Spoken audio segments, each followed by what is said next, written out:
Sometimes the best part of traveling solo is people you meet.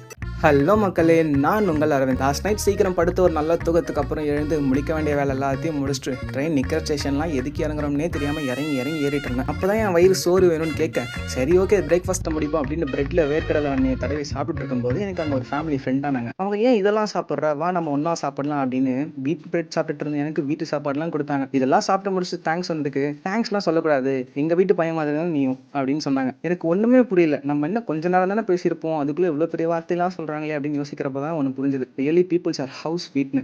அன்றைக்கி நாள் ஃபுல்லாக நாங்கள் எல்லாரும் ஜாலியாக சொந்த கதை சோக கதை எல்லாம் பேசிட்டு போயிட்டு இருந்தோம். அண்ட் இந்த விஷயம் இல்லாமல் ட்ரெயின் ஜர்னி எப்படி அப்படின்னு ஒரு பெர்ஃபெக்ட் எண்டிங்காக நைட்டுக்கு வீட்டில் இருந்து கொண்டு வந்த புளி சாதத்தை எல்லாரும் சாப்பிட்டு அப்புறம் அவங்க ஸ்டாப் வந்ததும் மன வருத்தத்தோட குட் பைலாம் சொல்லிட்டு சீட்டுக்கு வந்துட்டு டைரி எழுத ஸ்டார்ட் பண்ணிட்டேன். சத்தியமாக இன்றைக்கி நாள் எவ்வளோ நல்லா இருந்துச்சுன்னு வார்த்தையால் சொல்லவே முடியாது. இந்த ஜர்னி எப்படி நமக்கு போக போதோ அப்படின்னு ஒரு பயத்திலையும் குழப்பத்திலையும் இருந்தேன். But who knows, a solo train journey will introduce me to the sweetest people. நீங்களும் ட்ராவல் பண்ணுறப்ப நான் ஒரு இன்ட்ரோவர்ட்னு நினச்சிட்டு ஸ்ட்ரேஞ்சர்ஸ்ட்ட பேசாமல் இருக்காதீங்க. பிகாஸ்